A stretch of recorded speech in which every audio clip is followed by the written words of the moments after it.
Well, good evening and welcome to Tucker Carlson Tonight. President Trump announced this afternoon that the United States will be pulling out of the Paris Agreement. That's an international agreement intended to combat global warming by reducing greenhouse gas emissions. The United States will withdraw from the Paris Climate Accord. We're getting out. I was elected to represent the citizens of Pittsburgh, not Paris. Wow, that did it. The left immediately became hysterical, even more than usual. Keep in mind that this was a non-binding, unenforceable agreement whose effects, even if every nation involved followed the agreement to the letter, cannot be known with any precision. It doesn't matter. The world just ended, literally, as they say. Billionaire Democratic donor Tom Steyer described Trump's decision as, quote, assault and battery on the future of the American people. CNN warned its viewers to expect mass extinctions, flooding in the streets of New York City, the physical annihilation of the Marshall Islands. The ACLU, meanwhile, somehow concluded that leaving the agreement was, and this is a quote, a massive step back for racial justice and an assault on communities of color. Didn't explain how. And then there was cable news. My gosh, the long faces, the grave intonations, the florid and outraged proclamations. It was like somebody died, millions of them, actually. On a sunny day in the Rose Garden, what could be defined and construed as a dark speech. This will be the day that the United States resigned as the leader of the free world. I have such rage and sadness. We just watched a dangerous little man give a very, very scary speech. One of the most bleak depictions of America's role in the world as environmental partners. So he is not helping the forgotten American. He is hurting them. Their kids will have worse asthma in the summer. The president who talked about putting America first has now put America last. Well, we're no longer obviously talking about science here. What you're watching is a priesthood defending its faith. The essence of science, meanwhile, is skepticism that's relentlessly testing what you think you know to make certain you actually know it. People who ran the space program didn't know everything, and they knew it. That's not happening here. It's not allowed. Press for explanations as to what they're talking about, and you're attacked as immoral, a denier. The matter is settled. Every word immutable and holy. Questions equal apostasy. Shut up and believe.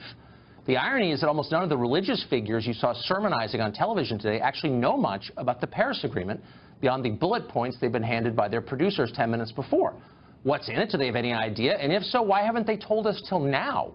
Before today, most of the people you just saw spent far more time yammering about Clockboy and transgender bathrooms than about climate accords.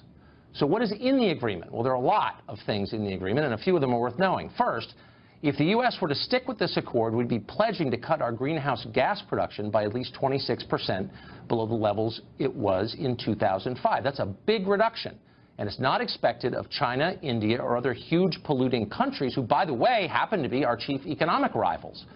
Under the Paris Agreement, rich nations like the United States agree to send $100 billion to poorer countries every year starting in 2020 to aid with their transition to green energy. President Obama pledged $3 billion to this fund. China, meanwhile, has not pledged a cent, the world's biggest polluter. In fact, China is likely to receive some of this money. Keep in mind the Chinese economy is predicted to overtake our economy in less than a year from right now, but somehow we ought to subsidize their energy production? That is lunacy. It's masochism. We've already guessed how we're supposed to pay for all of this, higher energy costs here. Americans would pay more for gas, more for electricity, more in taxes, all in the name of meeting obligations that other countries don't have to meet. If you want to know how all of this might end, look across the Atlantic. European electricity, and some people actually care what it costs, there costs 3 times as much as it does here, and the prices are rising faster there as well. Despite all of this, even supporters of the agreement concede, the ones who actually know what's in it, there aren't many, that it won't come close to stopping global warming even if everyone abided by the terms. Now, there are counter-arguments to this, of course, in favor of the treaty. There always are, and some of them are legitimate. That's the point. This is a debate. It's a big deal. A lot is at stake for Americans who, by and large, know nothing of the details. Shouldn't Congress have a chance to debate this and vote on it like they're supposed to? Actually, they already had that chance. It came in 2009. President Obama had a Democratic House and a Senate supermajority that year. The people now telling you that global warming is an existential threat to the world, that everyone will die if we don't get a handle on it, had more power at that moment than at any time since the New Deal in the 30s. And they could have done something about global warming, openly and democratically. Did they? No. They focused on passing the stimulus package, Obamacare, Dodd-Frank. Well, since that year, American voters have consistently elected majorities for whom global warming is not a priority. Because outside of affluent pockets and a relatively small number of zip codes, global warming itself is not a top priority for the American public, not even close. Maybe it should be, but it's not. And that's how democracy works. The public gets to decide what is most important. Now, the people in charge disagree with it. They don't care what voters think. They lost interest in democracy a long time ago, and they're no longer hiding that fact. They don't believe you should be consulted before they change your life forever, and mostly they don't bother to consult you. Except today, for once they didn't get their way, and of course they're hysterical about it. Maybe now they'll have to make a real argument on behalf of what they believe before imposing it by force on you. And that's the way the system is supposed to work. Philip Levine is part of the system. He is a former Hillary Clinton surrogate. He's the mayor of Palm Beach, and he joins us tonight. Mr. Mayor, thanks for coming on. Thank you. Miami Beach, Tucker. Miami Beach. Oh, did I say Palm Beach? You said Palm Beach, and I love Palm Beach, but Miami Beach is where it's at. I have Mar-a-Lago on the mind. Excuse me. So, you mean that new water park in the future? So look, you're concerned about rising sea levels. I'm not here to argue that's not a concern, or the details of climate science, because I'm agnostic about it. I'm just wondering how this specific agreement, sending $3 billion a year to countries like India and China, who don't have to lower their emissions rates, is going to fix the global warming problem in Miami Beach. Tucker, let me tell you what's going on in Miami Beach. When I became mayor, we have streets that are flooding during sunny days. The water levels have gone up dramatically. We, of course, moved forward to raise our roads, put in pumps, change our building codes. And it's not because we're so excited to have to do that, but we have to do it for survival of our city. And it's not just Miami Beach. It's coastal cities all over the world. Okay. Hey, Tucker, I heard what you had to say, but I got to tell you something. When the world's leading scientists are telling you this is what's going on, I mean, and some of the smartest minds in the world are telling you this is the reason why, at some point you have to listen. Yeah, you're actually dodging my question completely, and I'm not denying the existence of sea level rise. I'm merely asking a very specific policy question, because this is about policies. How will the terms of the Paris Agreement, specifically handing $3 billion a year to India and China, which do not have to lower their emissions in the rest of this generation, how will that help what's going on in Miami Beach, the things you just described? Tucker, the bottom line is, as the world is getting too hot and too warm, the oceans are rising, and that's affecting Miami Beach, and it's affecting all coastal cities. We must cool the globe down. I can't let you dodge it again, okay? Because at the end, specifics, specifics make the difference. It is dodging, and I'm asking you about a very specific agreement that you and everyone else on the left is beating their chests about, and Trump is destroying the world. Okay, fine, I'm open-minded. Tell me how that specific agreement and the financial arrangements in it will help the problems you describe.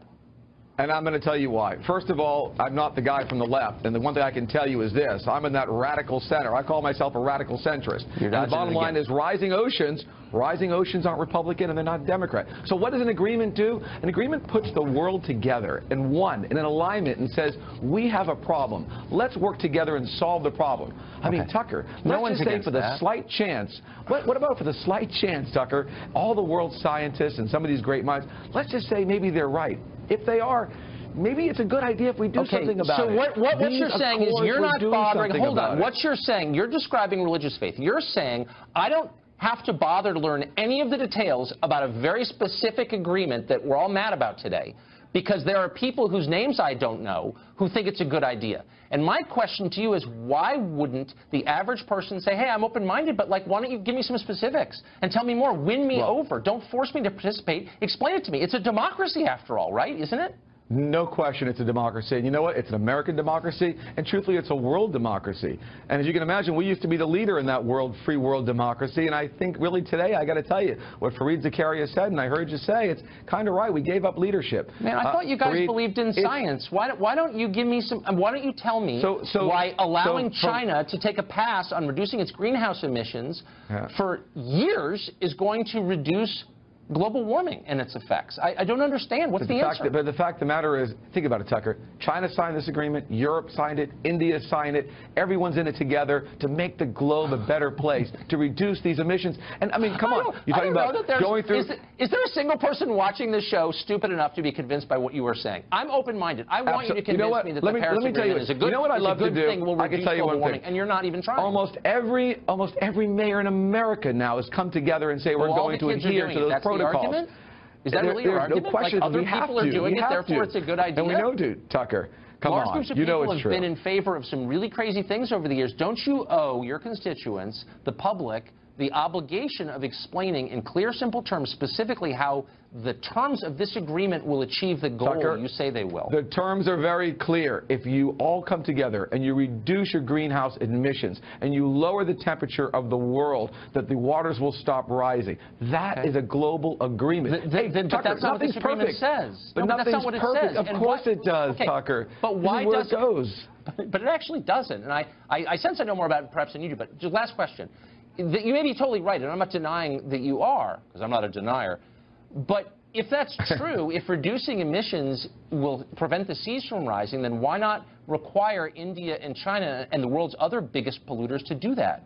This agreement doesn't do that. And I believe the fact that and Tucker, it does. It brings everybody together. But one thing I learned with the president's comments today, what he said about Pittsburgh, it's funny because the mayor of Pittsburgh is a friend of mine who doesn't agree with this, but what's incredible, I didn't realize that Ohio and Pittsburgh doesn't get affected by climate change. To me, it was an interesting thing. I just learned You're making me more nervous than I was when this segment began. But, Mr. Mayor, I appreciate your coming on. It was game of you.